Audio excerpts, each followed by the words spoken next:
ഇത് മാസ് മോട്ടോഴ്സിൽ നിന്നാണ്. നമ്മുടെ ഹീറോണ്ട പാഷൻ പ്രോ ആണ് വണ്ടി. വണ്ടിയുടെ കംപ്ലൈൻറ്റ് എന്ന് പറഞ്ഞാൽ വണ്ടി ജസ്റ്റ് ഓടിച്ചു നോക്കുന്ന സമയത്ത് വണ്ടിക്ക് വലിയ തീരെ കുറവ് കാണിക്കുന്നുണ്ട്. അതുപോലെ തന്നെ ബ്രേക്കിൻ്റെ സൗണ്ട്, ബ്രേക്ക് കുറവ്, ഫ്രണ്ട് ബ്രേക്ക് ജാമാവുന്നു, അങ്ങനെ കുറച്ച് കംപ്ലൈൻറ്റുകളാണ്. അപ്പോൾ നമ്മളതിൻ്റെ ബാക്ക് ബ്രേക്കൊക്കെ നമ്മളൊന്ന് ചെക്ക് ചെയ്യാൻ വേണ്ടിയിട്ട് അയച്ചാൽ നമുക്ക് കിടക്കുന്നത് കമ്പനി ലൈനറാണ്, ഒറിജിനൽ ലൈനർ കിടക്കണേ. അപ്പോൾ മാക്സിമം ഉപയോഗിച്ച് കഴിഞ്ഞിട്ടുണ്ട്. അതുകൊണ്ട് തന്നെ നമുക്ക് ബ്രേക്ക് പിടിക്കും. ബ്രേക്ക് കുറവാണ്, തന്നെയുള്ള നല്ല സൗണ്ടും ഉണ്ട്. കാരണം ഞാൻ ബ്രേക്ക് ലൈനർ മാക്സിമത്തിലേക്ക് എത്തിയിട്ടുണ്ട്. അപ്പോൾ ബ്രേക്ക് ക്യാമൊക്കെ ഒന്ന് അഴിച്ച് ഗ്രീസ് ചെയ്തതിന് ശേഷം നമുക്ക് ബ്രേക്ക് ലൈനർ മാറ്റിയിടാം. പിന്നെ ചെയിൻ നല്ല രീതിയിൽ ലൂസായിട്ടുണ്ട്, ചെയിൻ ഒന്ന് ടൈറ്റ് ചെയ്തിടാം. ടൈറ്റ് ചെയ്ത് ചിലപ്പോൾ വലിയ തന്നെ തീരാ സാധ്യതയുണ്ട്, കാരണം അത്രയ്ക്ക് ലൂസാണ്, ഈ അടിയിലേക്ക് കിടക്കണം കേട്ടോ. അപ്പോൾ അതൊന്നും അങ്ങനെ ക്ലിയർ ചെയ്യാം. പിന്നെയെന്ന് വെച്ചാൽ ഫ്രണ്ട് ബ്രേക്കിൻ്റെ ആണെങ്കിൽ കേബിൾ കംപ്ലൈൻറ്റാണ്, കേബിൾ ടൈറ്റാണ്. അപ്പോൾ ബ്രേക്ക് ക്യാം അഴിച്ച് ഗ്രീസ് ചെയ്തതിന് ശേഷം ബ്രേക്കിൻ്റെ കേബിൾ നമുക്ക് ചേഞ്ച് ചെയ്ത് തരാം.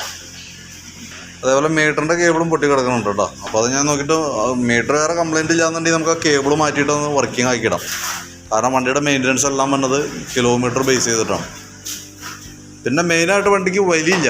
നമ്മൾ നോക്കുമ്പോൾ ക്ലച്ച് ഡിസ്കിൻ്റെ കംപ്ലൈൻ്റ് ആണ്. എൻജിൻ ഓയിൽ മാറ്റാൻ വേണ്ടിയിട്ട് ഓയിൽ ഊറ്റിയിട്ടാണ്.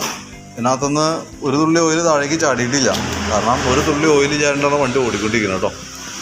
അപ്പോൾ നിലവിൽ സംഭവിച്ചാണ് കേസ് എന്ന് വെച്ചാൽ സിലിണ്ടർ പിസ്റ്റണൊക്കെ നല്ല രീതിയിൽ തേയ്മാനം വന്നിട്ടുണ്ടാവും. വണ്ടിക്ക് ഇപ്പോൾ വരുമ്പോൾ പുകയോ കാര്യങ്ങളൊന്നും ഉണ്ടായില്ല. കാരണം പുക വേണമെങ്കിൽ, പുക വരണമെന്നുണ്ടെങ്കിൽ എഞ്ചിനിൽ ഓയിൽ വേണം, ഓയിൽ കയറി കത്തുമ്പോഴാണ് പുക വരുള്ളൂ.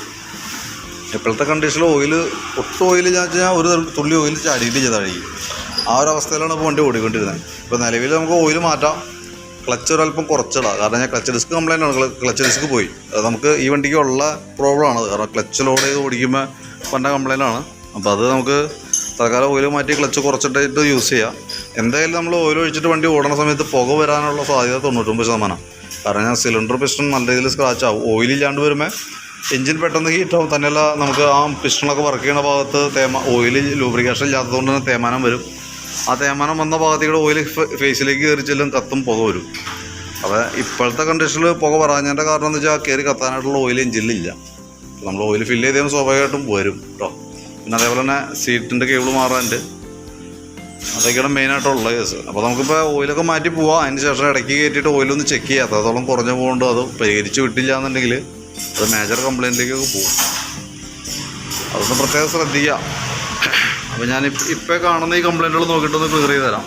അതിൻ്റെ ഡീറ്റെയിൽസും വാട്സാപ്പിലേക്കൊന്ന് സെൻഡ് ചെയ്ത് തരാം. അപ്പോൾ ഏകദേശം എത്ര കോസ്റ്റ് വരും നോക്കിയിട്ട് അതിൻ്റെ ഡീറ്റെയിൽസും എസ്റ്റിമേറ്റ് അടക്കം വാട്സാപ്പിലേക്കൊന്ന് സെൻഡ് ചെയ്ത് തരാം കേട്ടോ. നോക്കിയിട്ടൊന്ന് റിപ്ലൈ ഇട്ടാം.